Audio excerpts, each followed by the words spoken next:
Nabi Soleh alaihi salam adalah keturunan dari Nabi Nuh alaihi salam. Nabi Soleh berasal dari keluarga miskin dan sederhana. Namun begitu, Nabi Soleh adalah pemuda yang taat, yang hanya beriman kepada Allah. Nabi Soleh diutus untuk kaum Samud yang hidup di bekas reruntuhan kaum Ad. Kaum Samud ternyata lebih pandai daripada kaum Ad. Mereka mampu membangun lagi jaringan irigasi yang lebih sempurna guna mengairi lahan pertanian dan perkebunan. Berkat kegigihan kaum Samud, negeri tandus itu pun bisa dibangun kembali. Bangunan di tempat itu megah dan mewah. Gunung-gunung dipahat menjadi istana yang indah. Tanah di tempat itu juga subur, pepohonan hijau dan buahnya lebat. Hasil panen selalu melimpah ruah. Seluruh kaum Samud hidup sejahtera dan tercukupi. Namun keberhasilan itu justru membuat kaum Samud lalai dan sombong. Mereka tidak mau menyembah kepada Allah. Mereka menganggap rezeki yang mereka peroleh bukan karunia Allah, melainkan hasil usaha mereka sendiri. Oleh karena itulah, Allah mengutus Nabi Soleh agar berdakwah untuk kaum Samud agar kembali ke jalan yang benar. Nabi Soleh pun mulai berdakwah. Beliau mengajak kaum Samud untuk menyembah Allah. Namun kaum Samud sama sekali tidak menghiraukan ajakan Nabi Soleh dan menganggap Nabi Soleh sebagai pembohong belaka. Kaum Samud lalu menuntut Nabi Soleh untuk mengeluarkan mukjizat. Menghadapi tuntutan itu, tak ada jalan lain bagi Nabi Soleh kecuali memohon kepada Allah agar memberikan mukjizat kepadanya. Allah lalu mengabulkan permohonan Nabi Soleh. Suatu hari, Nabi Soleh mengajak kaum Samud untuk pergi ke kaki gunung.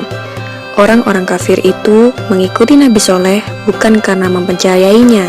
Mereka malah berharap agar Nabi Soleh tidak bisa mengeluarkan mukjizatnya dan dapat menghinanya sepuasnya.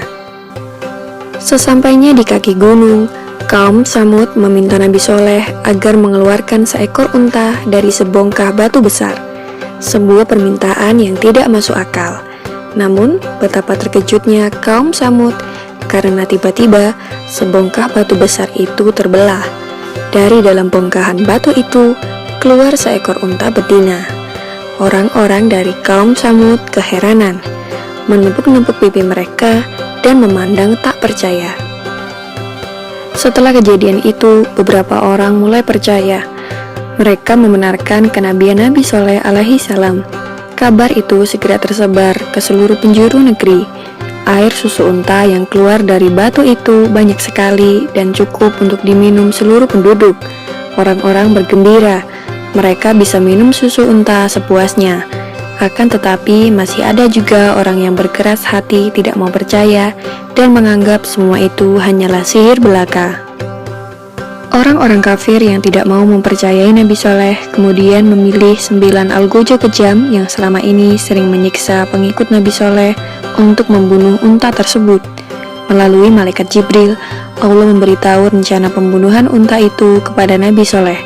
Beliau kemudian datang untuk menasehati orang-orang kafir itu agar bertaubat dan mengurungkan niat jahat mereka. Namun tekad mereka sudah bulat. Dengan membawa pedang yang terhunus, mereka mengejar unta Nabi Soleh dan membunuhnya dengan pedang yang sudah diasah tajam. 9 algojo itu kemudian mendatangi rumah Nabi Soleh karena mereka juga ingin membunuhnya. Namun dalam perjalanan, mendadak batu-batu besar melayang menghantam mereka dan mereka meninggal. Azab Allah pun turun berupa petir yang menyambar dengan amat keras. Orang-orang kafir yang tidak mempercayai kebenaran Nabi Soleh pun berlarian menyelamatkan diri. Bumi tempat mereka berpijak juga tiba-tiba berguncang. Gempa dahsyat terjadi. Orang-orang pun semakin bingung. Bencana datang dari atas dan bawah. Akhirnya setelah azab itu diturunkan, semua kaum Samud binasa. Tak ada lagi yang tersisa kecuali 120 orang yang beriman kepada Allah dan mengikuti dakwah Nabi Soleh. Selanjutnya, Nabi Soleh membawa para pengikutnya berhijrah ke Ramlah, yang merupakan suatu tempat di Palestina. Demikianlah kisah Nabi Soleh alaihi salam tentang mukjizat unta yang keluar dari dalam batu.